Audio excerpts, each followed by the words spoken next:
Hey everybody, how you holding up? Yeah, me too. Welcome to the second episode of Dan Records a Review for Hour of the Wolf, the unofficial title of this. Welcome back to my beautiful unkempt studio. Hour of the Wolf is still on involuntary hiatus.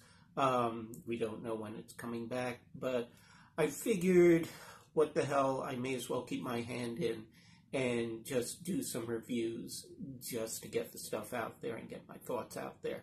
So while I am doing that, I am actually going to record the review. God knows whether it will actually air on Hour of the Wolf, but I'm also going to record the record session on video and put that up on the Hour of the Wolf group so that people can see it, and also on YouTube, so everybody can see it and enjoy the thrilling excitement of watching me talk into a microphone. Without further ado, let me get myself set up here. If you saw the last one, you'll notice I have repositioned the camera. By the way, this is in VR. You don't have to watch it in VR. You can watch it on your computer or your mobile device. If you're not seeing me right now, swipe around, and you'll eventually find me. I'll give you a second. Hi, how you doing? Nice to see you again. Okay, so this is going to be for the film that was just released, VIVARIUM. It's out on demand now, and what the hell? I'm going to do the review right now. I look terrible, don't I? You see my picture? Thrilling, huh? Yeah, that's what it's come to. Wow.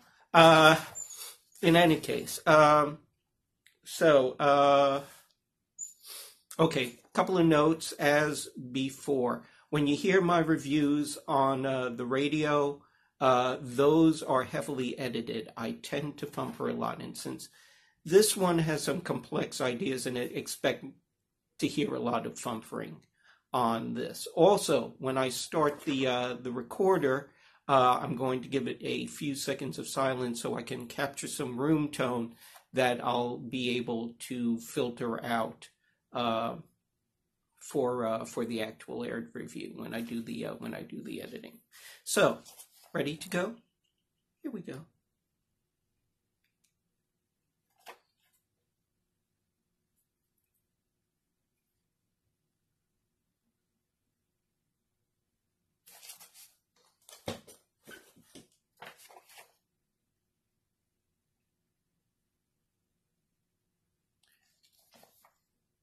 Hour of the Wolf movie. Oh, let me take off the glasses. Once again, I am using the cheapo replacement glasses because I haven't received my replacement progressive lenses yet. So I don't have the reading lenses in, so I got to do it this way.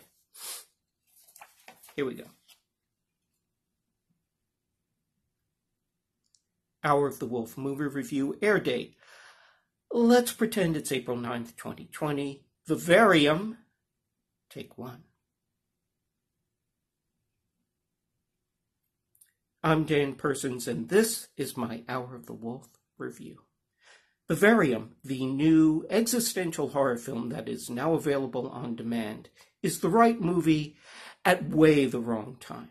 A young house-hunting couple, played by Imogen Poots and Jesse Eisenberg, get taken to a very strange suburban community, seemingly infinite rows upon rows of mint green houses, and once they are there, find they cannot escape. Every road they take just leads back to their designated house. They receive boxes of tasteless food, and not long after their arrival, a box with a baby and a simple directive: raise the child and be released.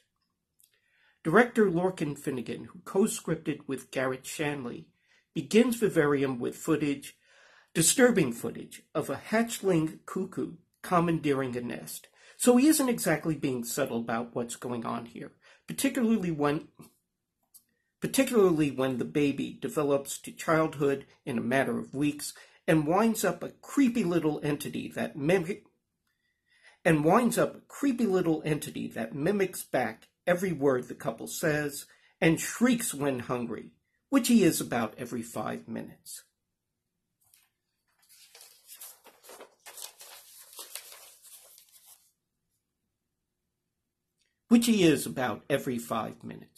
But the metaphor doesn't really scan properly. A mother bird will raise and feed the cuckoo interloper because instinct compels her to. And while there is a slight nod to that at one brief point in the film, the idea is lost when your protagonists are trapped and have no choice. And the form of the trap didn't quite work for me either. Visually, it's wonderfully disconcerting in its cookie cutter. Visually, it's wonderfully disconcerting in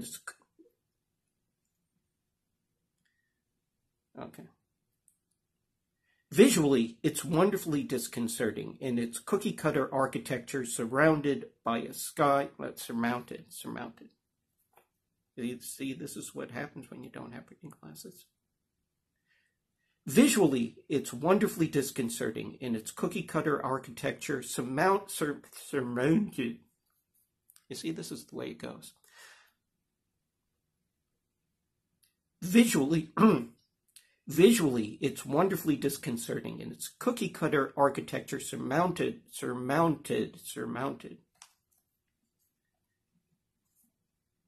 Visually, it's wonderfully disconcerting in its cookie cutter architecture surmounted by a sky of artificially fluffy clouds and an uncommon. Time for a refreshing beverage. Excuse me a second.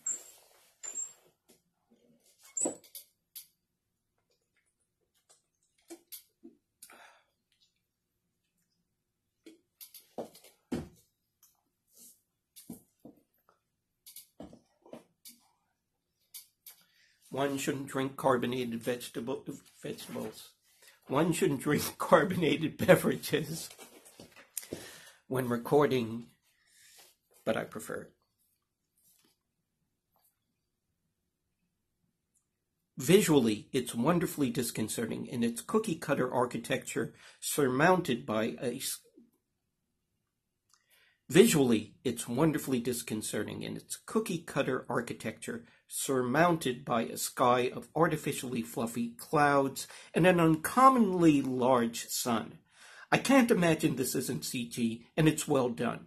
But this isn't the Tim Burton thing where the fanciful cartoon community has fanciful cartoon inhabitants.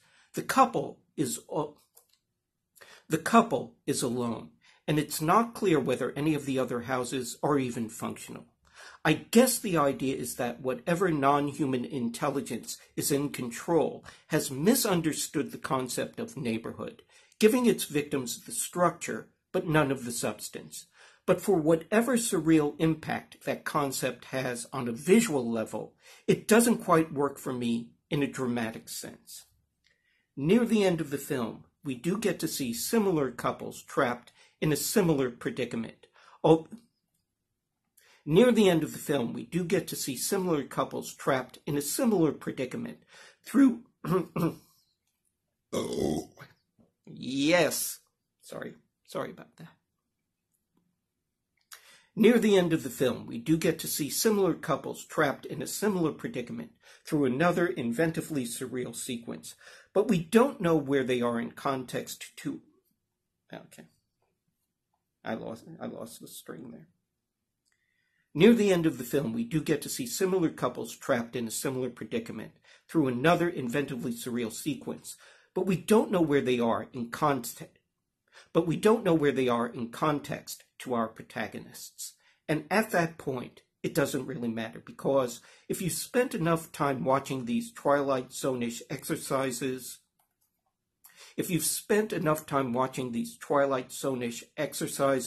you figured out where this is going.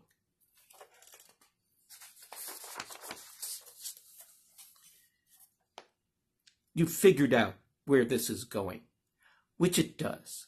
And this is why I'm conflicted about Vivarium. I could actually get around the lapses in the logic. It's surreal. It doesn't have to make sense. The mise-en-scène is quite striking, and the performances by Eisenberg and Poots and by all the actors playing the cuckoo child at various stages in its life, Senan Jennings, Iana Hardwick, and especially Jonathan Aris in its adult incarnation are all very good. I don't know that I'd ever think this was a great film, but I'd be otherwise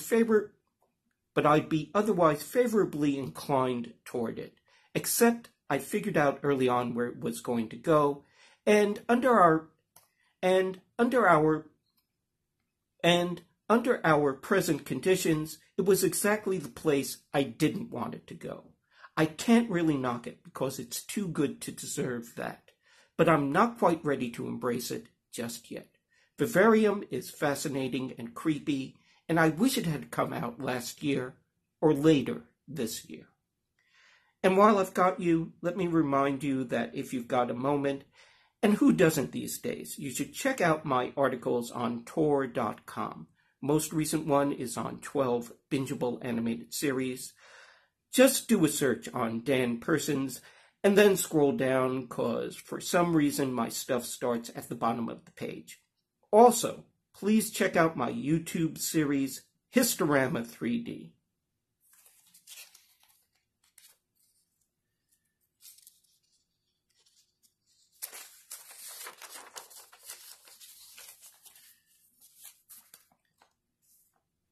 Please check out my YouTube series, Historama 3D. The latest episode features the Gas and Free Enterprise Are Good animated short, Destination Earth.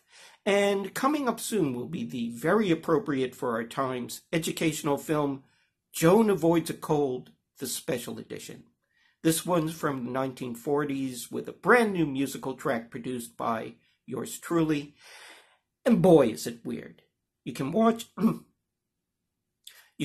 it in 3D on your VR headset using the YouTube VR app, or on your computer or mobile device using red, cyan, anaglyph glasses. Just search for Historama 3D. And coming soon, if all goes well, will be our next feature film, Lady Frankenstein. If you ever wanted to see what it's like when Gravis Mushnick shoots a Hammer-style film in Italy, If you ever wanted to see what it's like when Gravis Mushnick shoots a Hammer-style film in Italy and have it be in 3D, this'll be your chance. For Hour of the Wolf, I'm Dan Persons. Well, that wasn't anywhere near as bad as I thought it was going to be, but I'm sorry for the belch there. I'm not accustomed to having a camera watching me while I do this, and so. Boy, you should see the stuff I do when the camera isn't running. No, you shouldn't. In any case, thanks for dropping in on this. I hope you found it at least entertaining. Excuse me. I hope you found it at least entertaining, if not educational. And hopefully we'll be doing more of these. Stay safe, be well, shelter in place, and I'll see you next time.